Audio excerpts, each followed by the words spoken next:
प्रिय विद्यार्थियों, मैं प्रहलाद साय वर्मा, सह आचार्य संस्कृत, बाबा नारायण दास राजकीय कला महाविद्यालय, चिमनपुरा, शाहपुरा, जयपुर। बीए पाठ प्रथम संस्कृत के द्वितीय प्रश्न पत्र में हम महाकवि भारवी द्वारा लिखित किरातार्जुनीयम के प्रथम सर्ग का अध्ययन कर रहे हैं। इसके 20वें पद्य तक हमने पिछले वीडियोज में पढ़ लिया है। उससे आगे 21वें पद्य से आज हम इस वीडियो में पढ़ने जा रहे हैं। 21वां पद्य इस प्रकार है। न तेन सज्जम क्वचित उद्यतम धनु कृतम न वा कोप विज्जीय आननम गुणानुरागेण शिरोभिरुह्यते नराधिपै माल्यम इव अस्य शासनम। तेन क्वचित सज्जम धनु न उद्यतम। अन्वय इस प्रकार होगा। तेन क्वचित सज्जम धनु न उद्यतम वा कोप विज्जीयम आननम न कृतम गुणानुरागेण नराधिपै अस्य शासनम माल्यम इव शिरोभि उह्यते। अर्थात तेन उस दुर्योधन ने कहीं भी सज्जम धनु न उद्यतम प्रत्यंचा से युक्त धनुष नहीं उठाया और कोप विज्जीयम आननम न कृतम और न कहीं अपना मुख क्रोध से वक्र किया है। गुणानुरागेण नराधिपै अस्य शासनम माल्यम एव शिरोभि उह्यते।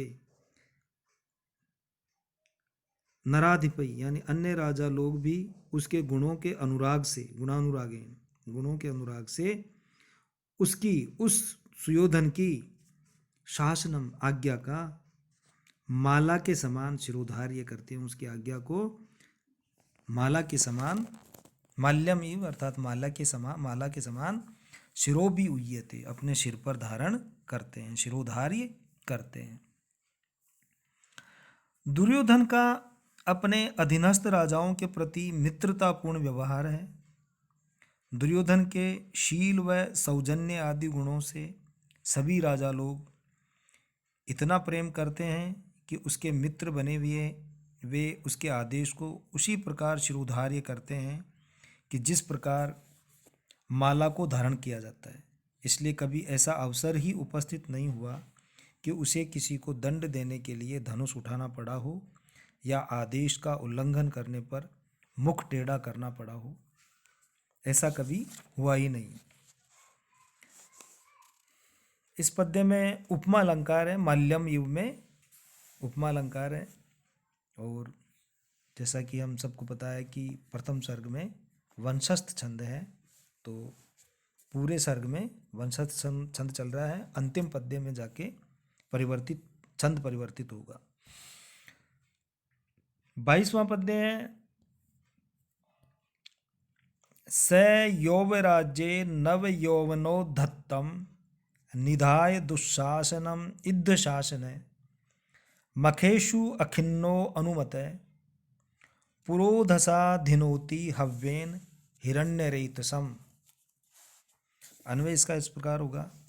इद्ध शासन स यौवराज्ये नव यौवनोद्धतम दुःशासनम निधाय मखेषु अखिन्न पुरोधसा अनुमते सन हव्येन हिरण्यरेतसम धिनोति। अर्थात इस पद्य में दुर्योधन की जो धार्मिक अनुष्ठानों की अभिरुचि है उसका वर्णन वनेचर के द्वारा किया जा रहा है। वनेचर महाराज युधिष्ठिर से कह रहा है कि इद्ध शासन अर्थात अप्रतिहत शासन करने वाला, स वाला प्रभावशाली वह दुर्योधन, यौवराज्ये नव यौवनोद्धतम दुशासनम निधाय, वह दुर्योधन नवयौवन के कारण उद्दंड दुशासन को युवराज के कार्य में नियुक्त कर मखेशु अखिन्न पुरोहितों की आज्ञा से अश्रांत रहता हुआ यज्ञों में हवि के द्वारा अग्नि को प्रसन्न करता है। हव्येन हिरण्यरेतसम धिनोति अर्थात यज्ञ के द्वारा यज्ञ में हव्य सामग्री के द्वारा, हवि के द्वारा अग्नि को प्रसन्न करता है। और वह मखेशु अखिन्न है, यानी यज्ञ करने में वह अखिन्न रहता है, यानी खिन्नता का भाव उसमें नहीं आता है। और इस प्रकार चर्चा करते हुए वनेचर महाराज युधिष्ठिर से कहता है कि दुर्योधन राज्य कर्म और देव कर्म दोनों ही को यथाविधि करके ऐहिक एवं पारलौकिक सुख साधनों को प्राप्त करने की चेष्टा करता है। उसने समस्त राज्य कार्य संपन्न करके उसकी देखभाल के लिए अपने युवा भ्राता दुशासन को युवराज पद पर आसीन किया है, जो उसके भ्रातृ प्रेम तथा युवा शक्ति के उचित उपयोग की प्रवृत्ति को सूचित करता है। दुर्योधन न केवल प्रजा का ही अनुरंजन करता है, अपितु पुरोहित द्वारा प्रतिपादित विधि के अनुसार यज्ञों का आयोजन करके देवताओं को भी प्रसन्न करता है, जो उसकी धार्मिक प्रवृत्ति का परिचायक है। अतः प्रजा भी धर्मानुरागी शासक को आदर की दृष्टि से देखती है। फलस्वरूप सामंत राजा ही नहीं, देवता भी उसके सहायक बने हुए हैं। इस पद्य में अनुप्रास अलंकार है और वंशस्थ नाम की छंद है। अगला पद्य है प्रलीन भूपालम अपि स्थिरायति प्रशासद आवारिधि मंडलम भुव स चिंतयति एव भियस्त्वदेश्यति अहो दुरंता बलवद विरोधिता। ये पद्य बड़ा ही महत्वपूर्ण है। इसकी ये जो अंतिम लाइन है, अहो दुरंता बलवद विरोधिता, इसके माध्यम से बताया जा रहा है कि बलवान लोगों से जो अगर शत्रुता भी हो जाए तो वो बड़ी अच्छी होती है। अन्वय इस प्रकार है, स प्रलीन भूपालम स्थिरायति आवारिधि भुव मंडलम प्रशासत अपि त्वदेश्यति भिय चिंतयति एव अहो बलवद विरोधिता दुरंता भवति। अर्थात इस पद्य में दुर्योधन के भयग्रस्त मन स्थिति की ओर इंगित करता हुआ किरात, जो कि वनेचर है, वो महाराज युधिष्ठिर से कहता है कि स वह दुर्योधन प्रलीन भूपालम, शत्रु राजाओं के लुप्त हो जाने पर, अर्थात आसपास में कोई राजा उसका शत्रु नहीं है, और स्थिरायति वह चिरस्थायी, आवारिधि भुव मंडलम प्रशासत, पृथ्वी मंडल पर समुद्र पर्यंत शासन करता हुआ भी, त्वदेश्यति भिय चिंतयति एव, आपकी ओर से भविष्य में आने वाले भय के बारे में चिंता करता रहता है।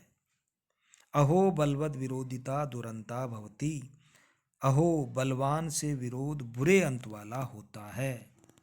बलवान से अगर विरोध किया जाए तो बुरे अंत वाला होता है। दुर्योधन के कुशल प्रशासन का वर्णन करने के उपरांत वनेचर युधिष्ठिर से कहता है कि दुर्योधन की सफलता को जानकर आपको निरुत्साह नहीं होना चाहिए, क्योंकि भले ही वह समुद्र पर्यंत भूमंडल पर शासन कर रहा है, शत्रुओं से रहित है, फिर भी जब उसे आपके विरोध का स्मरण हो आता है तब वह अत्यंत चिंताग्रस्त हो जाता है। वास्तव में बलवान के साथ शत्रुता करने का परिणाम बुरा ही होता है। इस सूचना के द्वारा किरात दुर्योधन की आंतरिक दुर्बलता का चित्रण और युधिष्ठिर को उसके शौर्य और भावी विजय का एहसास करा रहा है। इसमें अर्थांतन्यास अलंकार है और वंशस्थ छंद है। अगला पद्य है कथा प्रसंगेन जनई उदाहरितात अनुस्मृता आखंडल सूनु विक्रम तवाभिधानात् व्यथते नतानन सुदुसहान मंत्र पदात इव उर्गय। अन्वय इसका इस प्रकार होगा, कथा प्रसंगेन जनई उदाहरितात तव अभिधानात् अनुस्मृता खंडल सूनु विक्रम दुस्सहात सुदुसहात मंत्र पदात उर्ग इव नतानन व्यथते। व्यथते अर्थात वार्तालाप में प्रसंगवश आप लोगों के संबंध में चर्चा चलने पर, कथा प्रसंग में आपकी चर्चा चलने पर अर्जुन के पराक्रम का स्मरण करके अनुस्मृता अखंडल सूनु विक्रम है, उसका पराक्रम का स्मरण करके जैसे श्रेष्ठ विश्ववेद्यों द्वारा उच्चारण किए गए गरुड़ और वासुकी के नामों से युक्त अत्यंत दुस्सह मंत्र से गरुड़ के पाद विक्षेप का स्मरण कर नीचा मुख किए सर्प व्यथित होता है, वैसे ही नीचा मुख किए हुए दुर्योधन दुखी होता है। वनेचर युधिष्ठिर से कहता है कि महाराज, आपके नाम के श्रवण मात्र से तथा अर्जुन के पराक्रम की याद कर दुर्योधन उसी प्रकार व्यथित हो उठता है जैसे श्रेष्ठ विश्ववेद्यों द्वारा उच्चारण किए गए गरुड़ और वासुकी के नामों से युक्त अत्यंत दुस्सह मंत्र से गरुड़ के पाद विक्षेप का स्मरण कर सर्प अधोमुख होकर दुखी होता है। मंत्र बल से सर्पों के नियंत्रण तथा विष निवारण की लोक प्रसिद्धि है। इसी लोक मान्यता के आधार पर भयभीत दुर्योधन की मंत्रभीत सर्प से तुलना की गई है। किरात ये बताना चाहता है कि पांडवों का नाम सुनकर कांपने वाला दुर्योधन युद्ध होने पर अवश्य पराजित होगा। इस पद्य में श्लेषानुप्राणित उपमा अलंकार है। इसमें कथा प्रसंग, तवाभिधान तथा अनुस्मृता, खंडल, सुनु आदि शब्द दो अर्थ बताते हैं। अब इससे आगे अगले वीडियो में पढ़ेंगे।